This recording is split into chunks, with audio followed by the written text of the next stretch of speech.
My name is Hania Jodat, and I am the co-chair of Diffuse Nuclear War, No War with Iran campaign, and the partnerships director with Roots Action.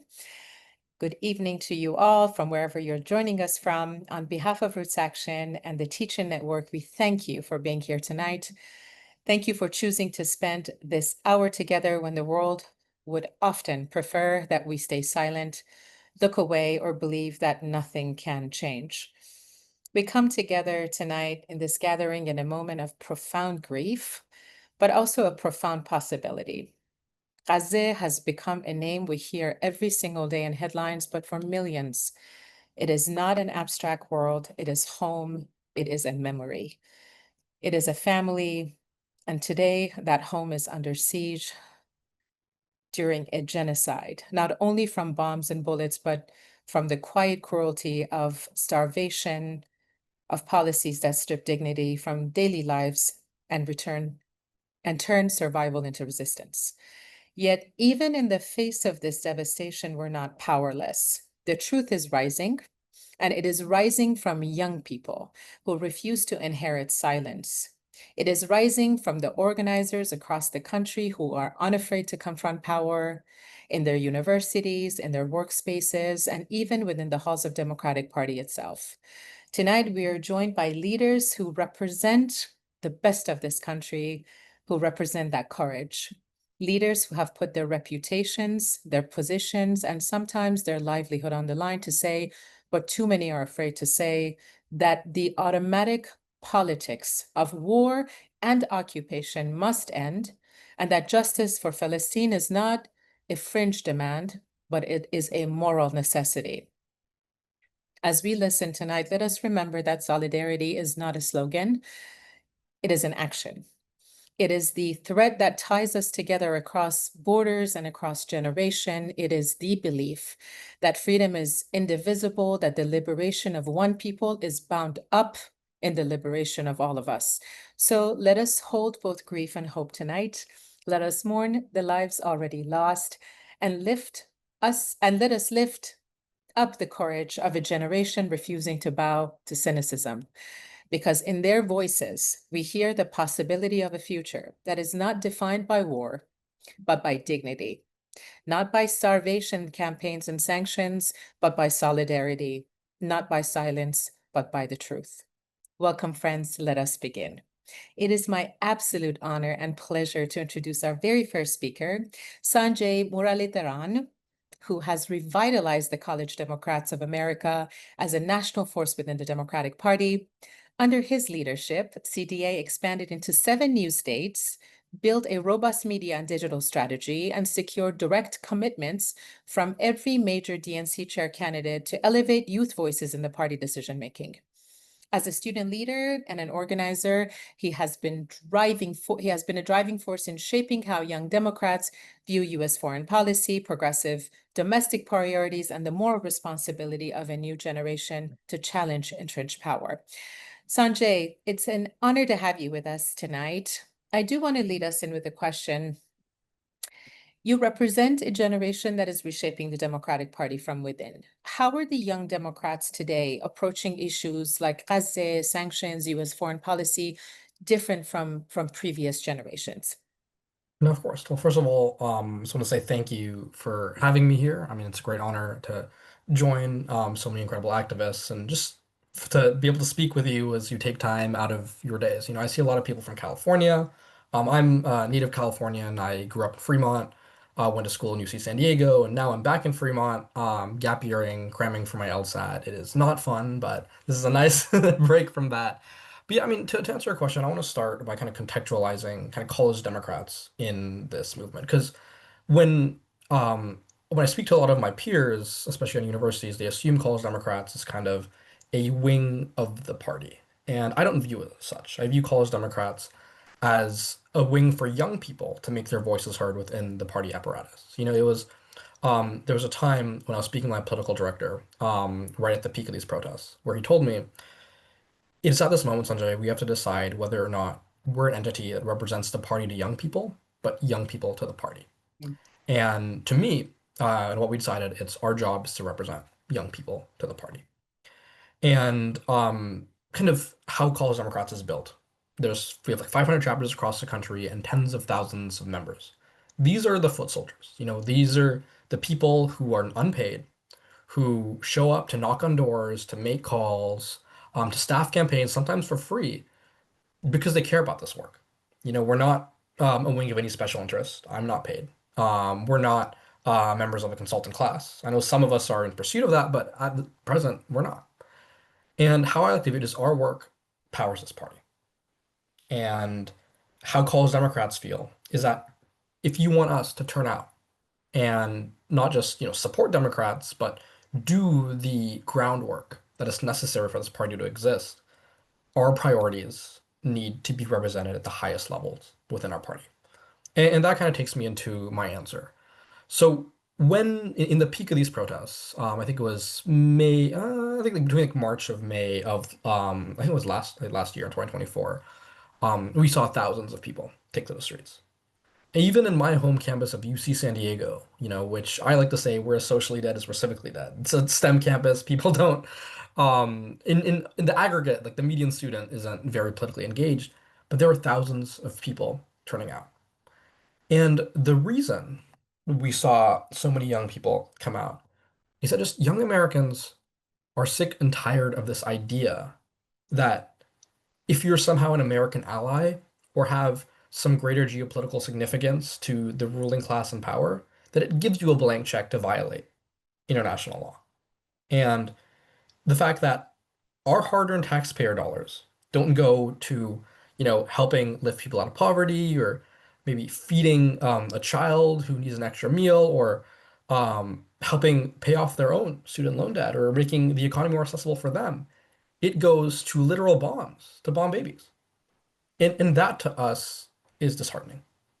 And one thing I want to make clear is the media and many people on our side acted as if back in April 2024, the people protesting and calling for change were blanket anti-Semites and that they were fringe radicals that, had no real, I guess, bearing of reality. That's not the case. Countless of these protesters were College Democrats of America, members of College Democrats of America. And and it's personal to me because a lot of them like were my own friends. Like I was participating in these protests, but I had never had a run-in with cops because actually on the day in UC San Diego where they called in the cops to round up the students and parade them and end the encampments, I was taking a interview with the New York Times about the present protests. And my friends were pepper sprayed and beaten simply for expressing their First Amendment rights. And this shows, I think, a clear tragic irony within our party, where they always claim that, oh, you need to fight for good trouble, right? Like John Lewis's famous quote. But when we show up and fight for what we believe to be good trouble, then they bring in batons. And no one was there standing with young Americans. No one was there standing with the college Democrats who were protesting and calling for change. So we decided that what kind of organization are we if we don't stand with our own? What kind of organization are we if we're more focused on representing the best interests of the party to young people than young people to the party? And also, just electorally, that's ineffective. No one likes to be lectured and told that what they're doing is wrong.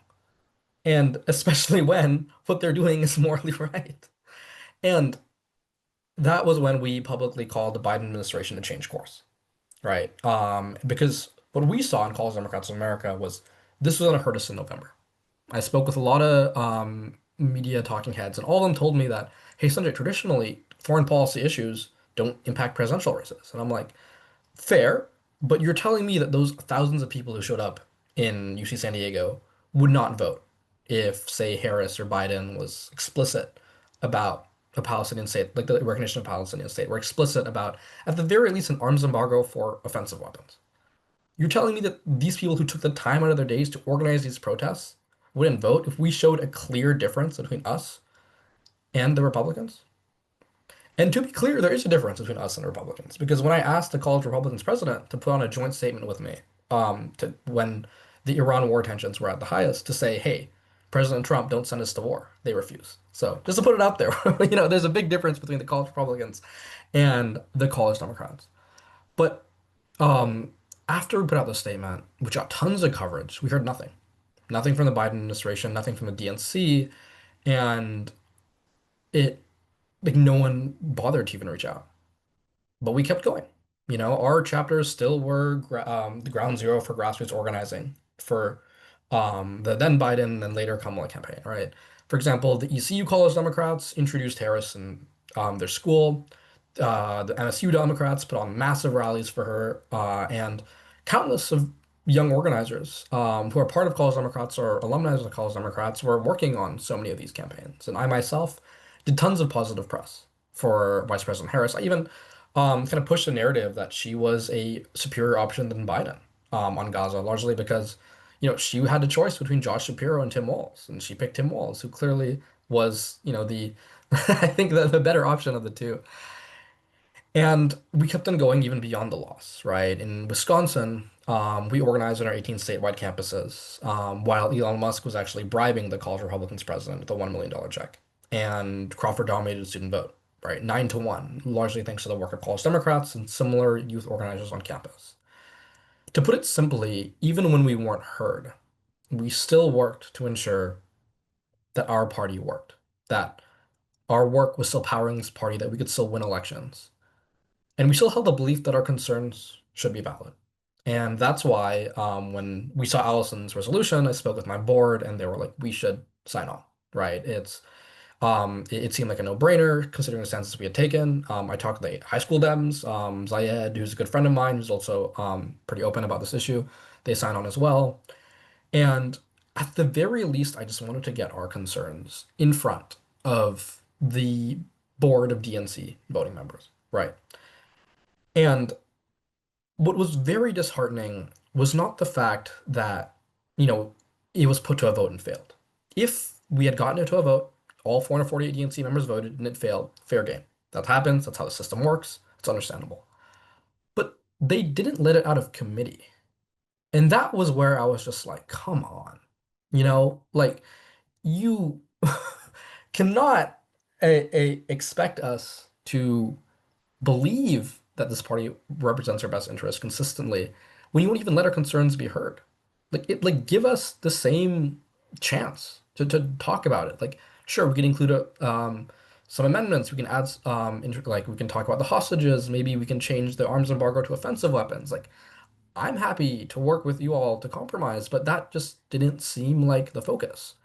And from what I understood, the perpetual reasoning was that there's bigger things to focus on. That our party is on fire, that an authoritarian asshole, for lack of a better term, is destroying this country. And I agree.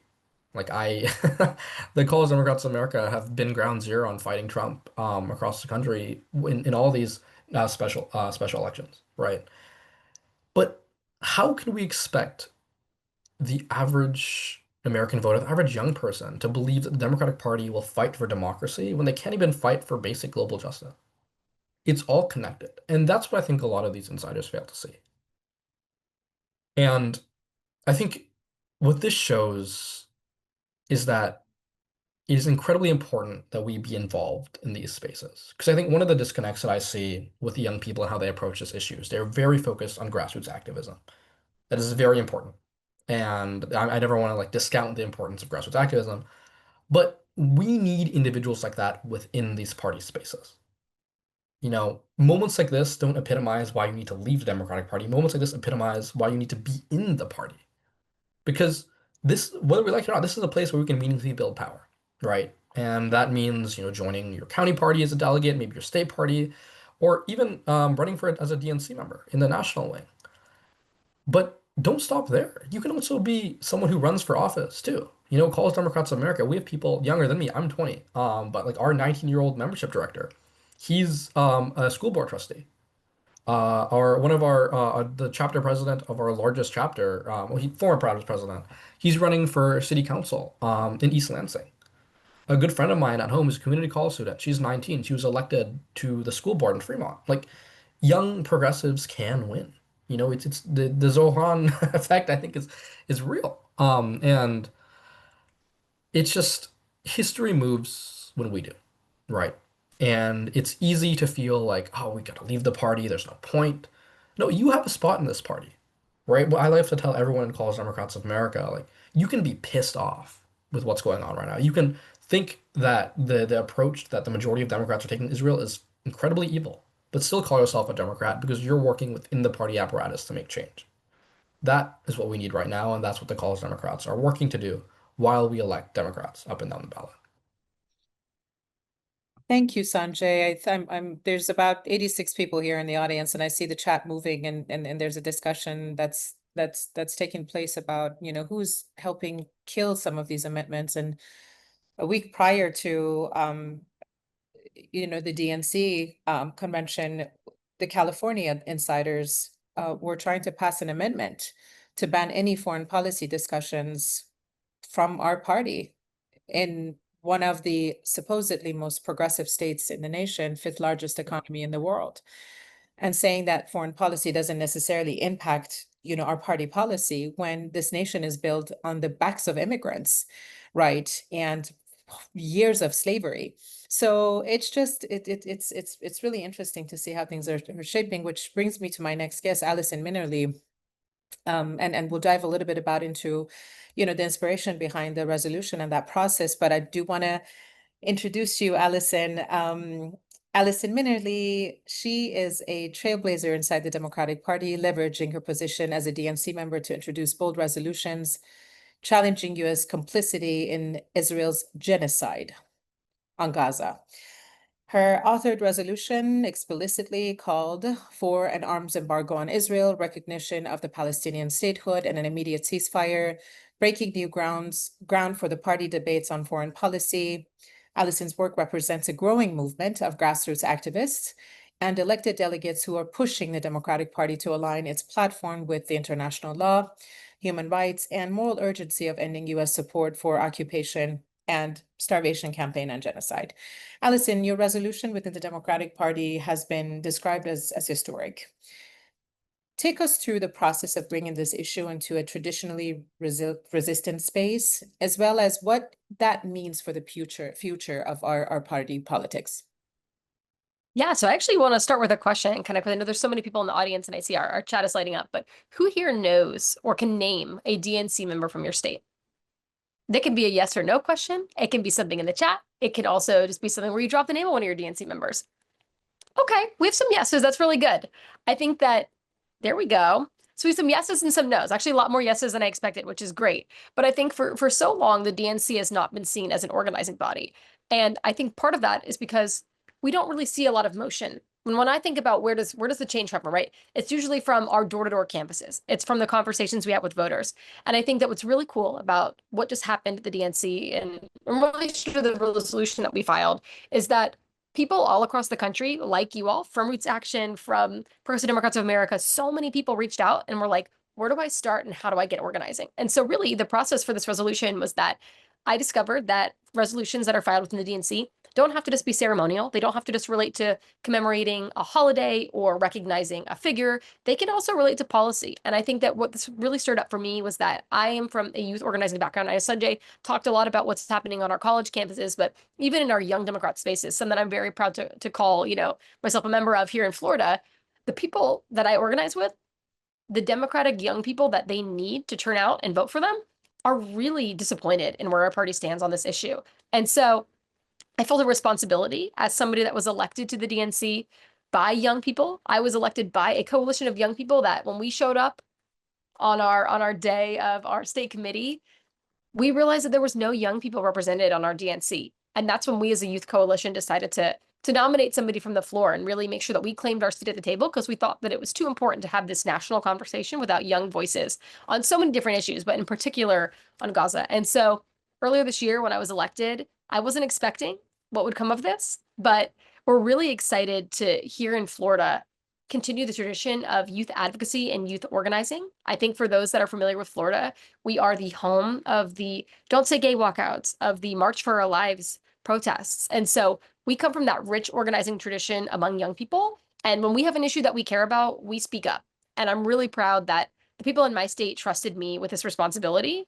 And the resolution itself, kind of like you outlined, has some different core demands, which we felt go beyond just calling for a ceasefire. The Democratic Party has called for a ceasefire time and time again, but we haven't necessarily seen that translate into actionable steps and clear positions from the party. And so really this resolution would have signaled to the body that these are clear positions that we support as a party, where we do not want our arms or our funding supporting the Israeli government so long as this genocide continues. And what I found was that, yes, there were people that said, oh my gosh, it's too much, it's too soon, it's not going to pass. And there were the cynics. But I would say this, for anybody that has followed along with this from home, the resolution may not have passed that day, but the conversation we started will continue. And we were able to get the chair to commit to creating a task force or commission, which I know it sounds like a comma in a conversation that we all are more than done with, and that we've put a period on, and that the voters have as well. For anybody that's at home wondering how we talk about this, just know that you're not alone. 93%.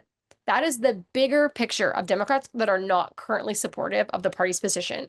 So our voices were loud, they were heard, to the point where the chair realized he had to pull his resolution because the debate and conversation that was coming was not one that he was ready for. And so that is kind of my broad overview and how I preface where I am, but I'll pass it back to you.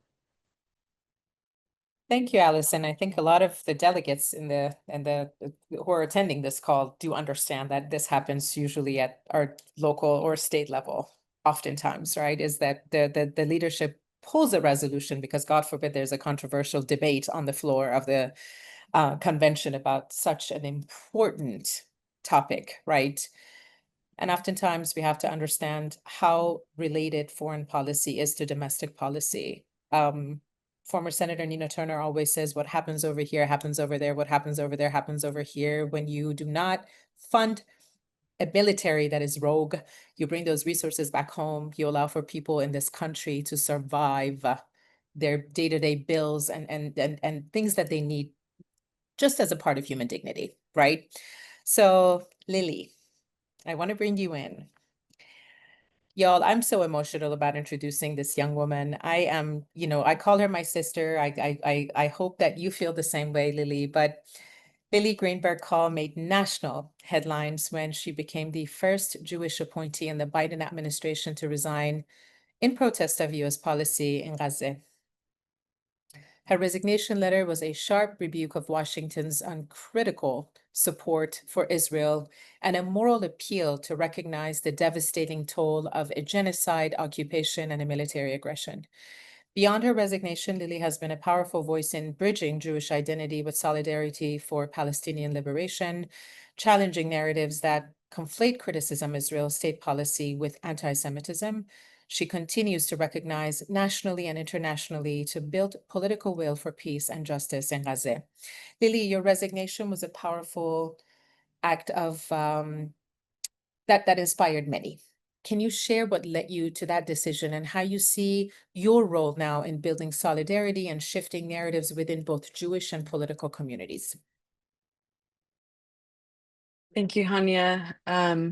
So good to be here with y'all. I've been having such a good time reading the chat, and I kind of wishing we were all in person because I feel like the energy in this Zoom is amazing, and the energy of whatever room we would be in would be like really fantastic. And also thank you so much, Sanjay and Allison. It's so cool to meet you guys in person, and I'm as someone who also has spent a lot of time inside the party apparatus, I know how hard it is to challenge it and to try to work within it when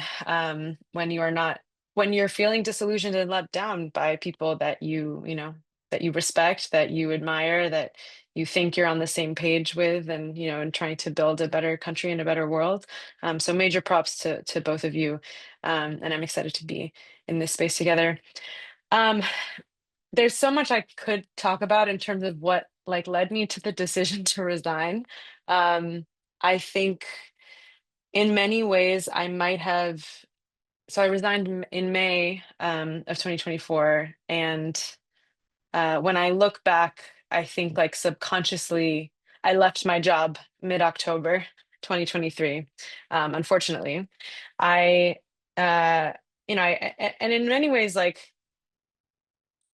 I think that if someone like me could leave and make the transformation that I did. I started my career working for Kamala Harris when she was the senator for California, my home state. And then, 2024 at the DNC, I was laying on the pavement outside of the United Center with the uncommitted folks sleeping there over the sit-in. And I remember looking up and seeing her face on the big screen and thinking like, this woman started my career in politics, and I think the party doesn't understand like what kind of situation we're in. If now, instead of this being like the best day of my life and my career, I'm furious at her, right? And I'm like doing everything I can to change the direction that the party's going in. But I grew up in Young Democrats of America. I was like knocking doors on races, Scott Peters race when I was a kid, and then some local races, and was a fellow on the Hillary campaign. Like I was so locked in and committed, and always, really believed that politics was a vehicle to do good. Grew up in a very Jewish community that was very pro-Israel, but also, I mean, for us, it was a non-starter. It didn't matter. You were Republican, you were a Democrat, you were, I didn't agree with a lot of people I grew up with on a lot of things, but we all agreed on Israel. And so for me, there was no misalignment at that point between my values of fighting for justice and like doing everything possible to be a force for good in our community and in our country and in the world. Um, and yeah, really saw politics as a vehicle to do that. Saw public service as a really honorable thing that you go into, not for power and not for money, but because you genuinely care about representing people, or working on policy that changes people's lives for the better. And I graduated it from college in 2019 and immediately joined the then Kamala Harris campaign in Iowa, eventually worked on the Biden campaign in 2020. And that's what led me to my role as an appointee in the administration. And I really enjoyed the work I did. It had nothing to do with foreign policy. I was working at the Department of Interior, very involved with Secretary Holland's work to, really have some tribal reconciliation and work on like boarding school healing, reconciliation panels, and I was so moved and like honored to do that work. And then October 7th happened, and it really impacted a lot of people in my community. Even like my sister had a close friend that was killed. And at that point, I thankfully had already been organizing with, if not now, in JVP and other groups doing work to build solidarity between Palestinians and Jews, and Jewish communities organizing in support of Palestinian liberation. And I was struck at first by the like compassion and care that was shown to me from the people that I worked with around October 7th, around what was happening, how that affected my people and community close to me, and then how that seemed to wane as the weeks went on. And I continued to be visibly upset and distraught every day at work and talk about it. And, and I think people first couldn't really understand. They're like, well, why do you care so much about Palestinians? You're Jewish, or you have Israeli family. Like and I was like, in the real world, those two things don't have to be like incongruous with each other. And the atmosphere of silence became very heavy inside the administration. And I had lots of coworkers who would tell me, especially if they were, Muslim or just not white, that they didn't feel like they could say how they felt about what was happening, that it felt very like post 9/11. And I realized that I had like a unique ability and some cover of who I am and my background, that I could say how I felt, and no one could credibly call me anti-Semitic or that I don't know what I'm talking about. And I really used every opportunity to try and communicate that to my superiors, to White House leadership.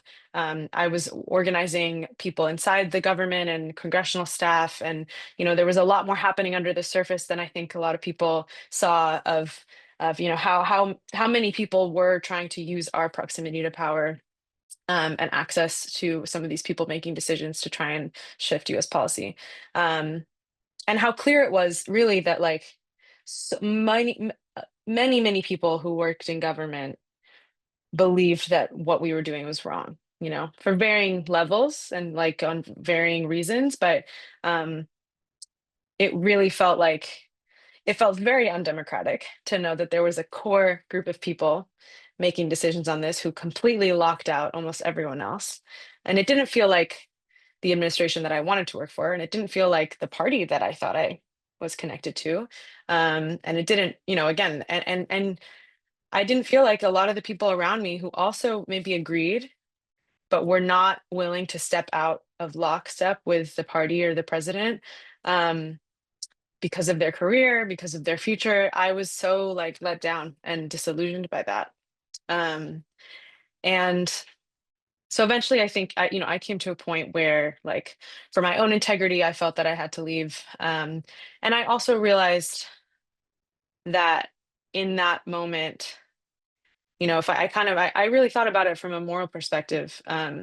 If, what was the most impactful thing that I could do that would not maybe stop the genocide, but that could potentially stop it or could create some kind of wedge, and in a lot of the organizing spaces I'm in, we talk about the US pillars of US support for Israel and how there's four main ones. And one of them is the American Jewish community, but the other three are the weapons, defense contractors and that lobby, Christian Zionism and evangelicals, and the US military like interests.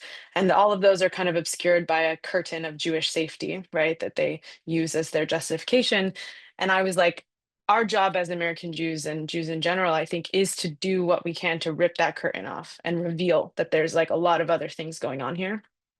And I was like, the biggest thing I can do to rip that curtain down is to resign, and to do it publicly, and to be brave enough to do that, because I know people who left because of this issue who did not do it publicly.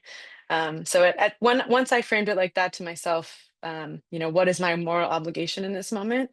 It really became a no-brainer. And it was, a very challenging and hard thing in a lot of ways, but the actual and scary thing to do, but the actual act of leaving was easy, right? Because it was so clear that that was the right thing. And then the second part of this, Hanya, I feel like there's also kind of like, it's a whole other, the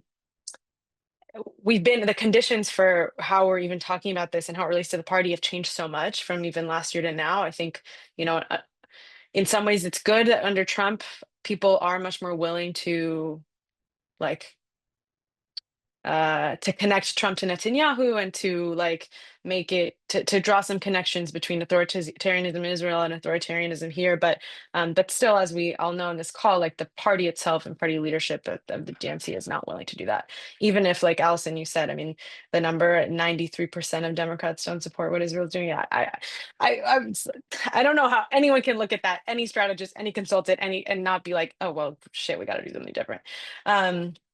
But I think we have a really, like, I see my role as helping people, one, giving people cover, if they still feel like they need that. I do think it is important for Jews to be really, really vocal about this. But also connecting the dots, that this is not just about what happens to Palestinians. And it is not just about the Jewish community or anti-Semitism, or it's not even just about foreign policy, right? That every dollar we send to war is a dollar that we don't have for our resources here at home. And that this is all connected to the fact that there are a small amount of people who have immense power in this country, and block meaningful progress on essentially every issue. And that the fascism and the authoritarianism that we export abroad is going to come back, and already is coming back, and already has come back for many people for decades, to people in our own country.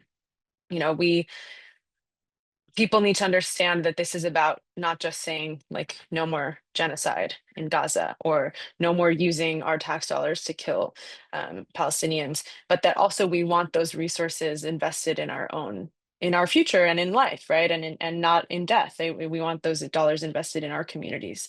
And I think we have won the war or the battle of public opinion. I really think we have.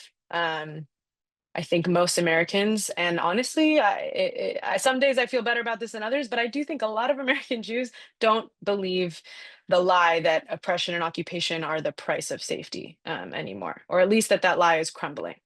And so now we have to figure out, how do we, I don't necessarily know that I believe in like trying to change the minds of all the people in power, because I think they actually know better, a lot of them. But how do we build enough power that we can show up with, a big enough army and a big enough sword, not to make those kind of metaphors, but to replace, we we we need to learn how to build enough power that that we are a force that cannot be ignored. Thank you. Thank you, Lily. Whew. Powerful words from all three speakers tonight. I do want to open it up for Q&A here. And I do want to go back to you, Sanjay. How do you see the role of youth organizing in holding DNC leadership accountable to international justice issues? And if I can ask a follow-up question, if you could deliver one message directly to the DNC leadership about this flawed US policy in Gaza, what would that be?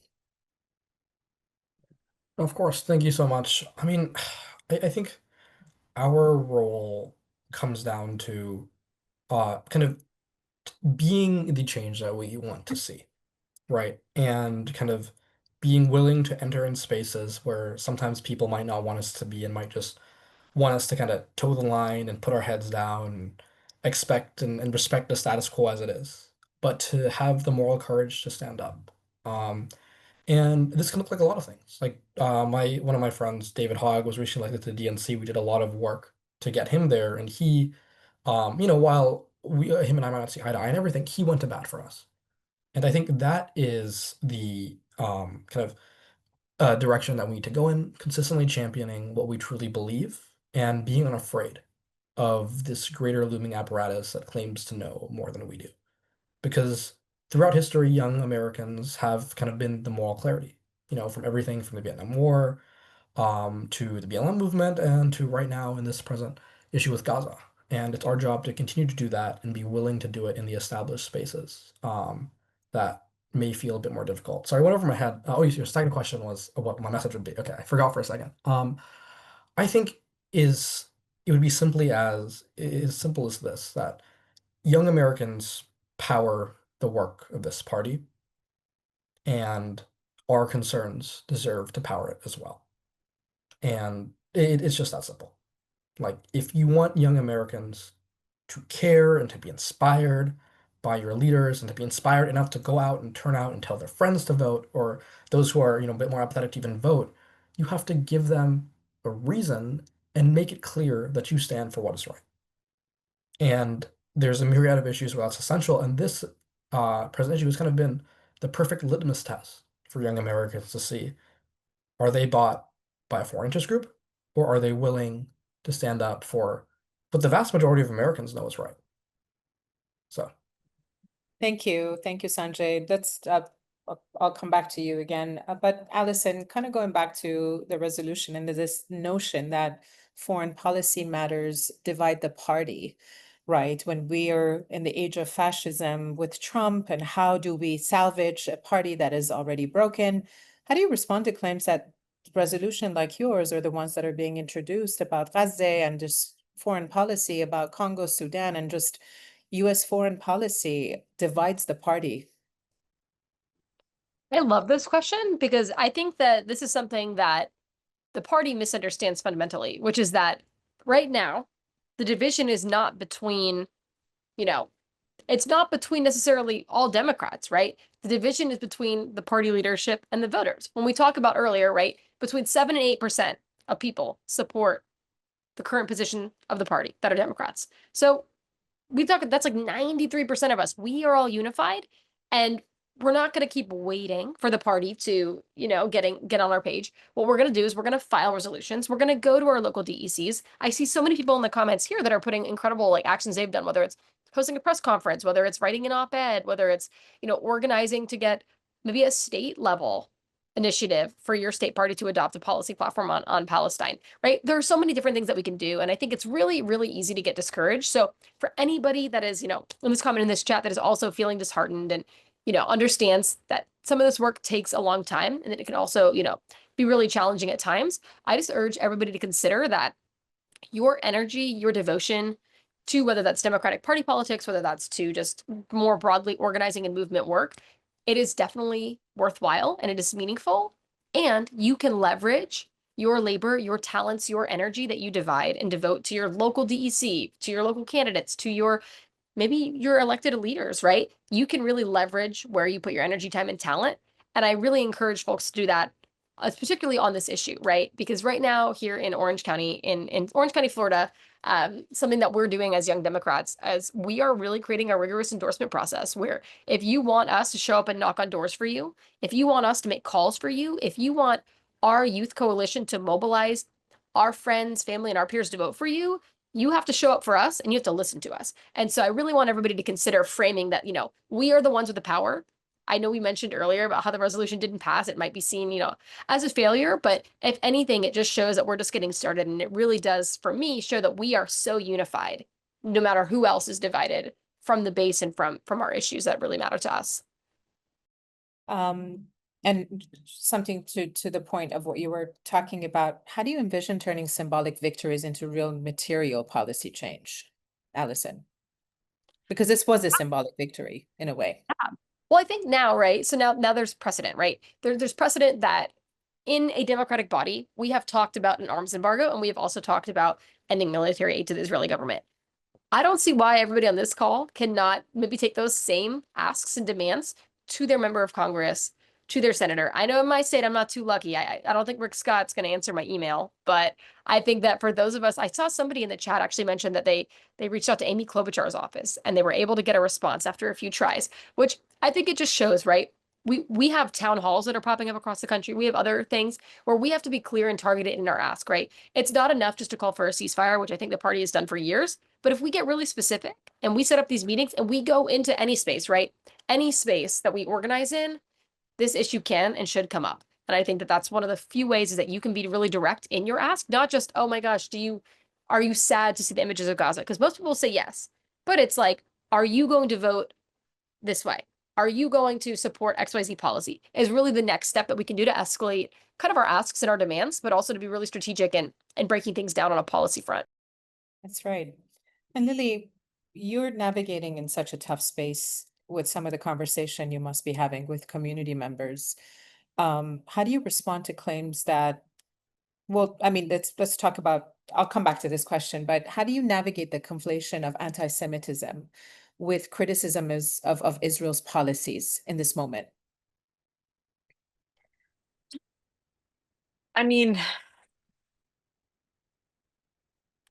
the thing that I think about a lot is, and I wrote this in my resignation letter, any system that oppresses others or requires like the subjugation of some people is inherently unsafe for everyone involved, right? Ultimately, there the idea, again, this idea that freedom is privilege, I think is a myth that many people in the Jewish community bought and were maybe sold as well, especially after World War II and the Holocaust. And there's a lot of, there's intense trauma and like reasons why people believed that.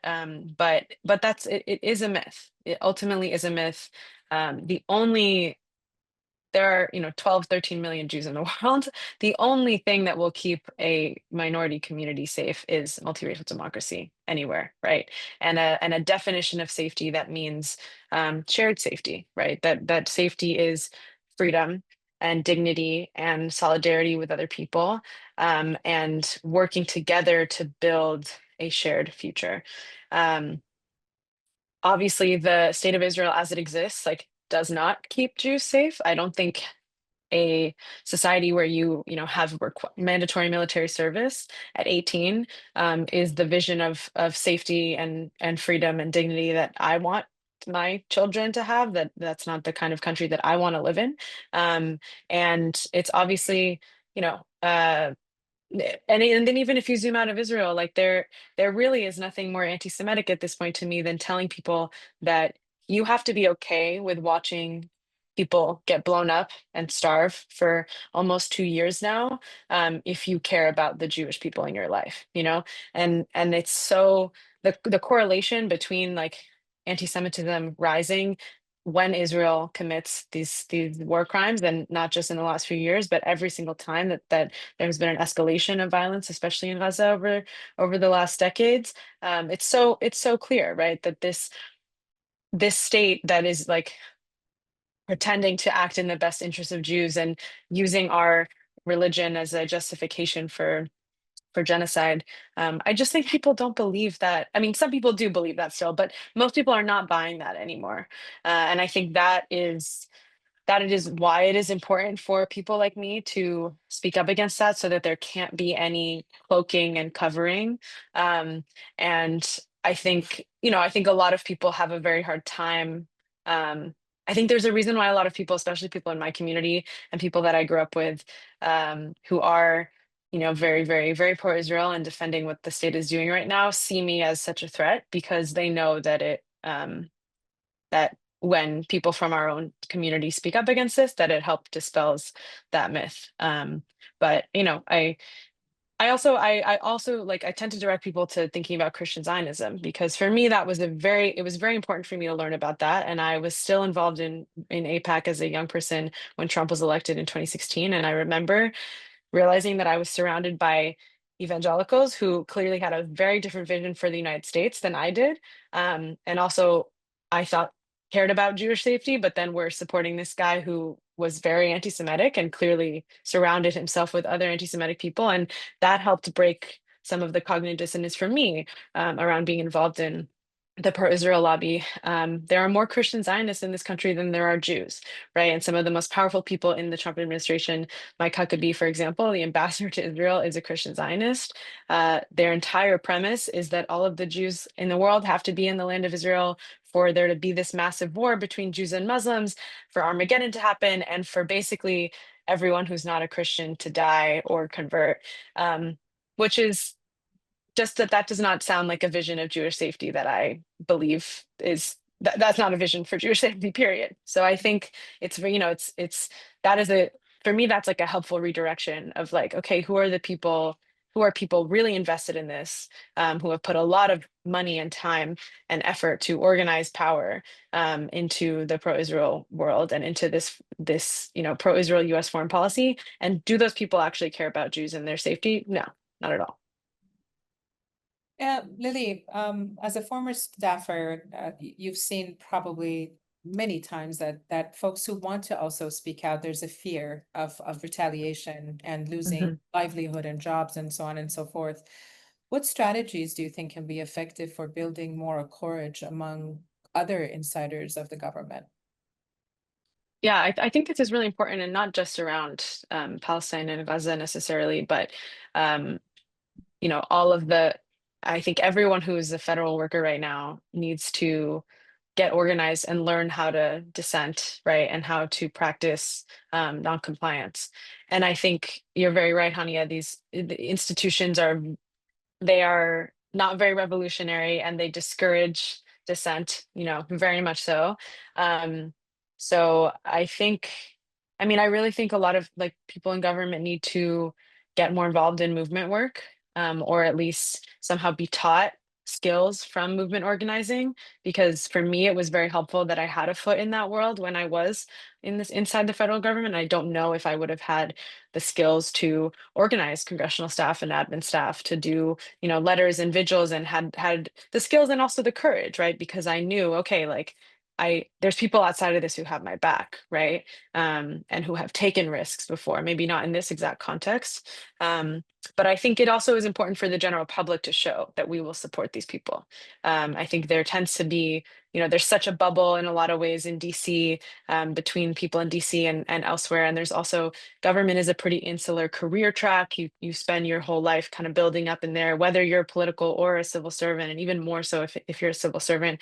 And so I think there has to be more bridges built between all movement and advocacy and political spaces and civil servant spaces and folks in all sorts of industries outside, no matter what they are, so that there is more of a line of communication, because it can feel very isolating to take any kind of stance, to speak up in any kind of way. And I think people need to know that people outside have their back, and that will encourage people to do things as a group as well. 100% agree with that. Just want to open it up to, we do have about 7 minutes left, and I do want to bring Brian Black, my colleague, in to talk about the Teach-In Network, which is an initiative launched by Roots Action to help us organize across college campuses. But before we do that, I do want to open it up to Allison, to Sanjay, and Lily for any last words of wisdom. I think our hearts are breaking, and there is a sense of, although we are celebrating some minor victories here and there, and we're celebrating the courage of younger generation pushing back against the propaganda and the military machine in the US. What are some words that you could share to leave us inspired? Allison, I see your hand up. If you want to lead on this, go for it. Yeah, so I want to say that I saw a few questions in the chat too. So I'm going to drop an article here that kind of recaps a little bit more of what happened on the resolution for those that are interested. I think that I also see a great comment here from a fellow DNC member, Sue Alskness, who's in the comments, asking about this current status of the task force, right? So we're leaving this call for all that you know. You're just getting a little, rundown on what happened at the DNC back in August, but we have a DNC meeting coming up in December. So December 11th through 13th, it's going to be in Los Angeles.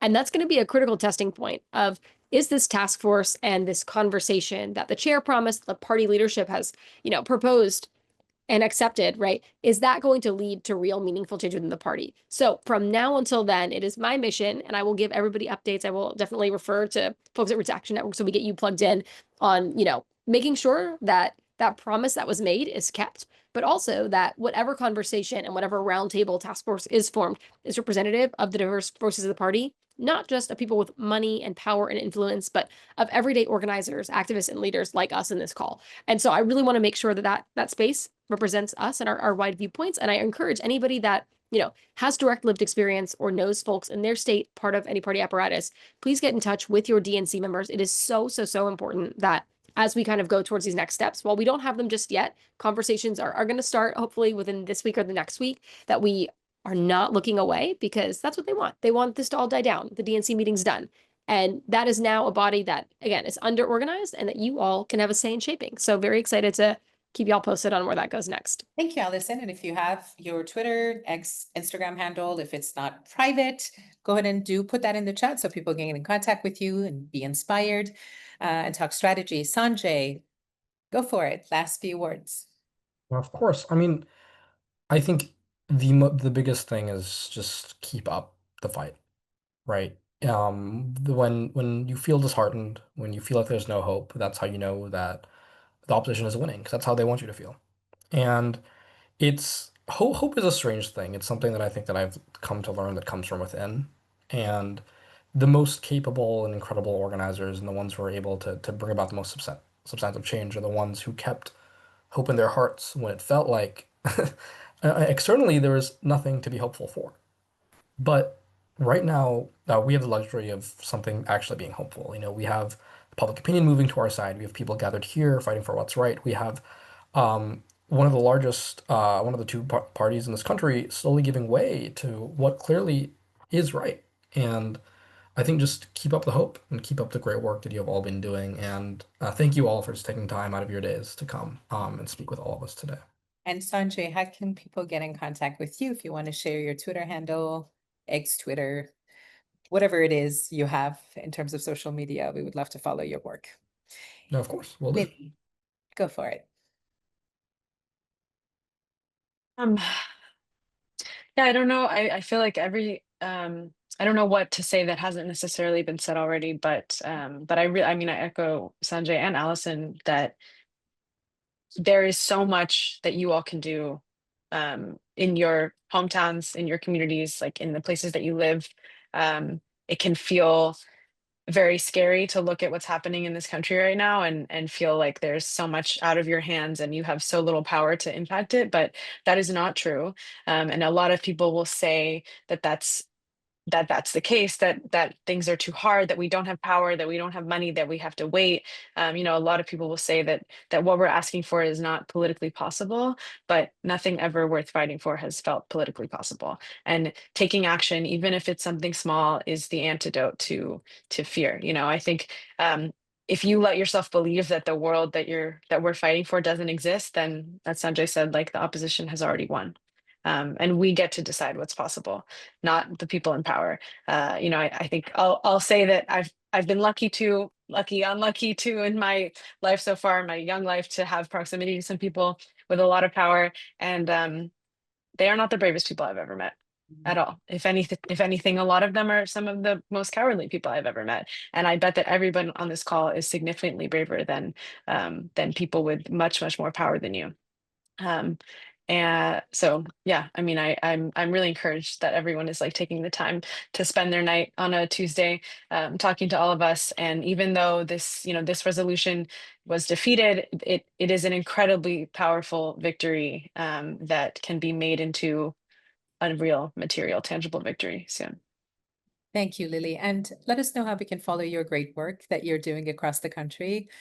Ryan Black, I do want to bring you in, but I do want to, on behalf of Roots Action, our team, Teach and Network, Diffuse Nuclear War, want to thank you from the bottom of my heart, Allison, Sunjay, and Lily, for spending the time here with us. I certainly feel encouraged. I know Ryan does too. And look, we are looking forward to having more of these conversations with you and organizing together. There's always more of us than there's of them. And so I look forward to expanding this tent to everyone, at all ages, but we are looking forward to your leadership as the younger generation of this country. Ryan, take us through what Teach and Network is, what we do, and how can people join? Yeah, let me tell you a little bit about the Teach-In Network and then tell you about our next teach-in, which is this Thursday, here in 2 days. So first off, thank you all for joining this teach-in.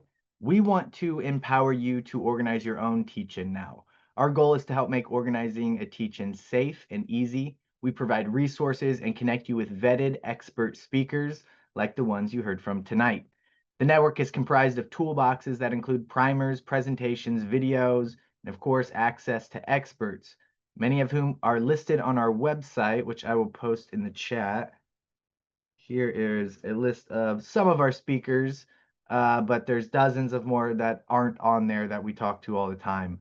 And everything we do is totally free. So I urge you, even if you never have, to take the first step, organize your own teach-in for your local organizing group or student group or whoever you organize with. I'll post the link to our homepage here. Check that out, or you could reach out to me directly, ryan@rootsaction.org, and I can connect you. I also want to tell you about our next teach-in, September 11th, this Thursday, How 9/11 Changed the World. Let me send a link to register into the chat real quick. bit.ly/9/11 and the world. We have three great guests ready to go. Norman Solomon, author, activist, the national director at Roots Action, and founder and executive director of the Institute for Public Accuracy.